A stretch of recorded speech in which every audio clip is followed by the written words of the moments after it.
Bonjour, je suis Régis Duvieux, président du conseil de l'eau de l'AFOA Farino-Saraméa. Et aujourd'hui, on est là sur le site qu'on a choisi dans le cadre du budget participatif de la province sud, qui est de la restauration des berges d'un crique sur l'AFOA. Là, aujourd'hui, nous sommes sur l'étape numéro 2.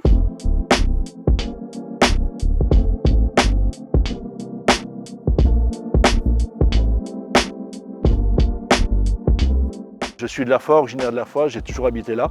Et dans le quartier, ça fait près de 50 ans que nous on habite dans ce quartier-là. Avant on habitait sur Thia.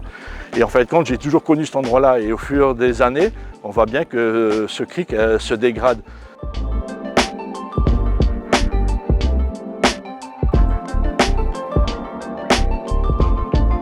Alors pour nous, ce qui est important, c'est de garder toujours des arbres endémiques ou indigènes, autochtones. Comme on est dans une partie qui est encore assez humide, on a quand même mis du tamanou, du faux tamanou, du boringtonia. Il y a 3 sortes de pittosporum, de l'albizia, c'est un arbre qui est assez rare, classé en voie de disparition, qu'on ne retrouve plus sur la côte ouest. Nous aussi, c'est notre choix aussi de restaurer, de mettre en valeur des arbres de forêt sèche qui n'existent plus, qui sont en voie de disparaître. Voilà. Ici, on a planté 420 arbres ici, là, sur ce petit monticule-là.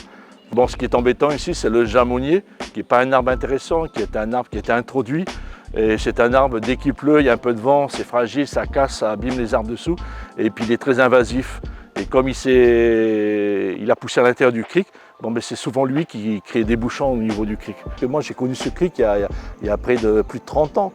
Qui était merveilleux, hein, avec, je vous ai dit tout à l'heure, il y a 2 espèces d'anguilles, il y a pas mal de crevettes, il y a même du goby qui est là, c'est assez rare. Donc pour moi, c'est un patrimoine intéressant parce que si c'est pour laisser quelque chose en friche avec des choses qui ne sont pas du pays, c'est pas intéressant, quoi. On a enlevé la végétation qui n'est pas d'ici, vous voyez bien, on l'a laissé sur le sol pour enrichir le sol, hein, on n'a pas enlevé, on n'a pas fait de feu. Et puis on essaie d'enlever les arbres qui empêchent l'eau de couler dans le crique. Et je pense que ce coin-là, de plus en plus, il va être magnifique, quoi, hein.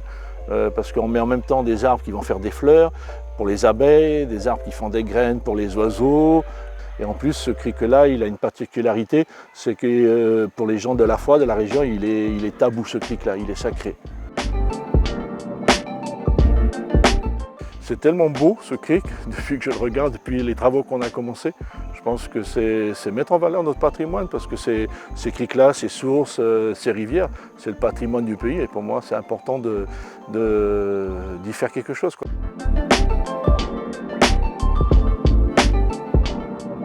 Ben, ma réaction, j'étais content. J'ai dit, ben, ça y est, demain, on se met au travail, quoi. Mais en fait, en relisant, j'ai vu qu'il y avait des étapes, hein, dans l'attribution des pièces. Mais là, ce qu'on a fait aujourd'hui, c'est déjà un peu avec des fonds propres, avec de la main-d'œuvre. Les arbres, on les a produits en pépinière pour une partie.